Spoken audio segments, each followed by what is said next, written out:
Class is now in session. I'm Professor Hockey, and today we're discussing Game 52 of the regular season between the San Jose Sharks and the Colorado Avalanche, in which the Sharks have lost 5-4 in overtime. So in Game 3 of this 4-game series against the Colorado Avalanche, the Sharks do manage to get a single point, but in the end they are still losers here tonight by this score. And this one actually started off pretty well for the Sharks. The first 4, 5, 6 minutes of this first period was looking pretty good, and they even managed to score a goal to make it 1-0 from Evander Kane. However, from that point forward in the first period, the Colorado Avalanche just completely took over. They would tie the game off of a goal from Mikko Rantanen, and the Sharks would be counting their lucky stars that by the end of those 20 minutes, they were actually still in a tie game, partly due to some luck on their side and partly due to Martin Jones playing a strong first period, that the game was still tied. In the second period, though, surprisingly, the Sharks completely took over and just really took it to the Avalanche. The Avalanche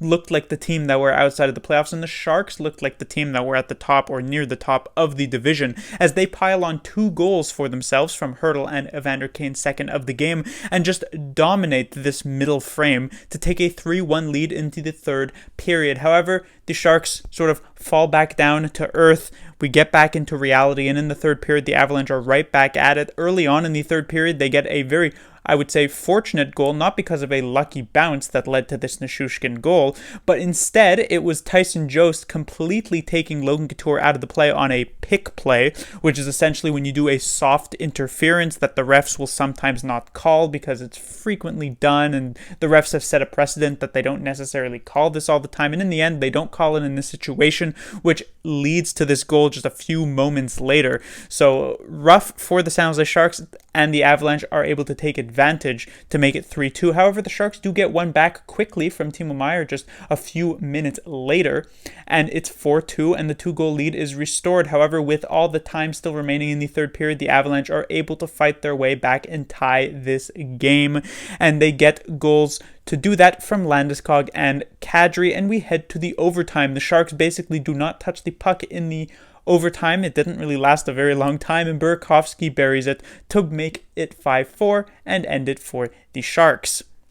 Or I guess in favor of the Avs.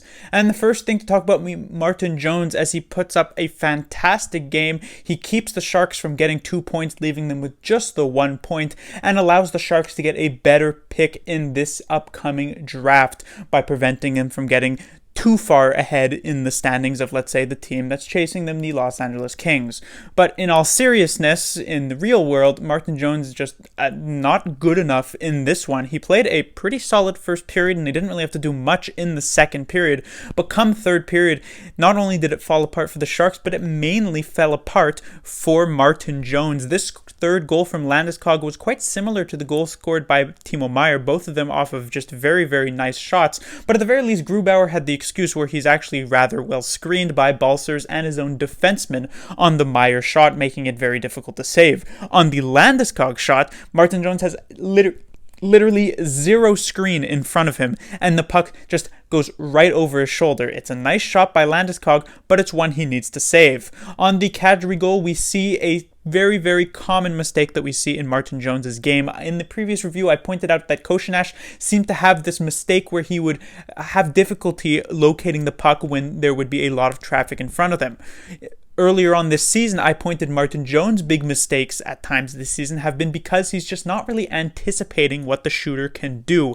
And this is exactly that situation. Martin Jones seems to be expecting that Nazem Kadri is going to make a pass in front or is going to go around the net, and he is not at all expecting that Kadri is actually going to take a shot from the goal line over his shoulder. And so it just sails over his shoulder again like it did on the Landeskog goal, and the game is tied. But still, that is not the worst goal that he led in this game. It comes to the Burakovsky one in overtime. As I said, the Sharks did not get possession in this overtime. In fact, the Sharks have been quite poor in the overtime all season.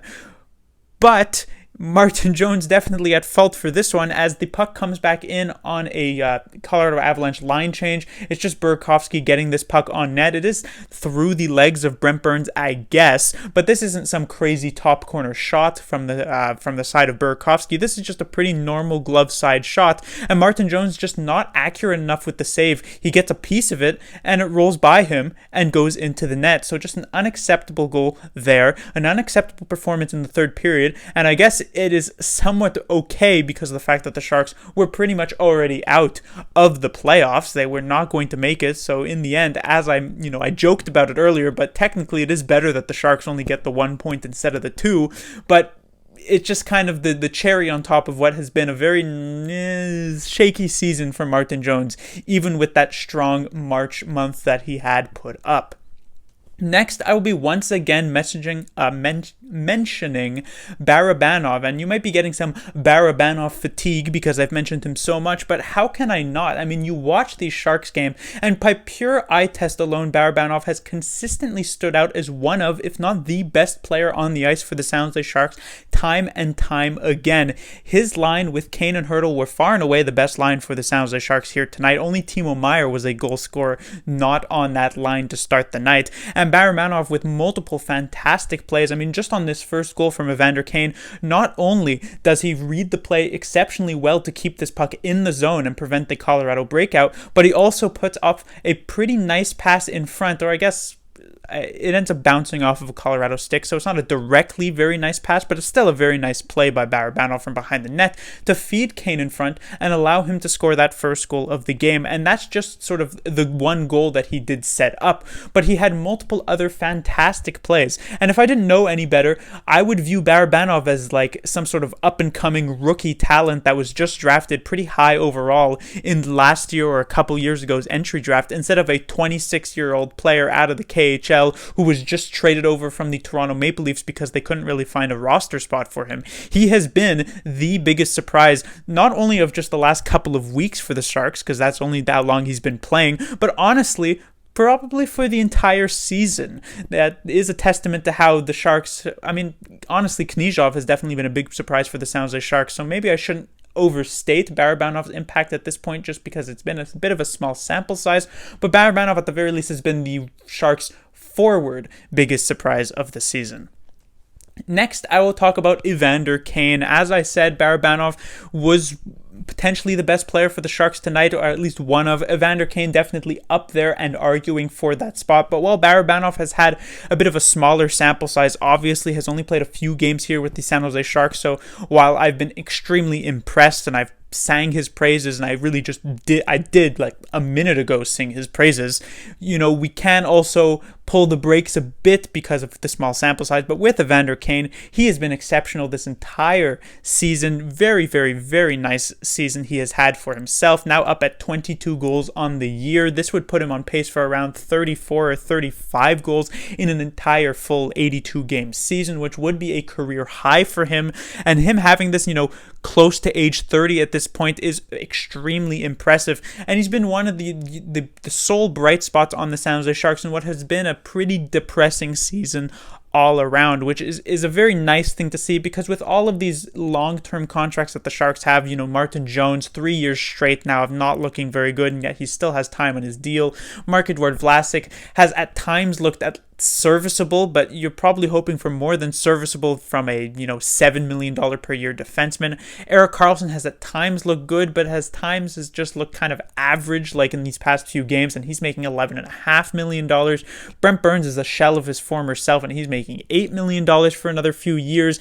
Logan Couture has definitely started off the first half of the season very well, but the latter half has left a lot to be desired, and he's still got a ton of years left on his deal. Evander Kane is really the only player on this long-term deal for the San Jose Sharks who has continued to deliver every single season of that contract, which is very impressive to say the least.